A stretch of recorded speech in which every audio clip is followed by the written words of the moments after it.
มีส้มผักเสี้ยนอยู่2 ถุงใหญ่ๆครับ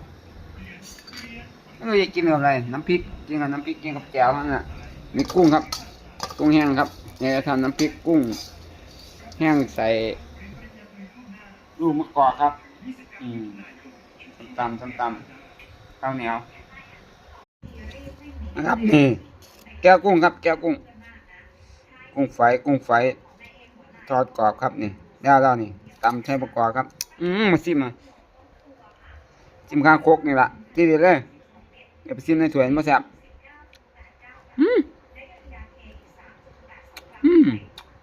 มาเป็นยาค่ำครับอีกยาค่ำ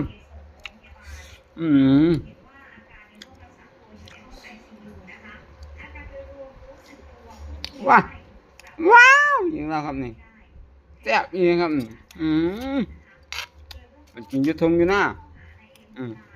จำใช้ประกอบที่เด็ดเลย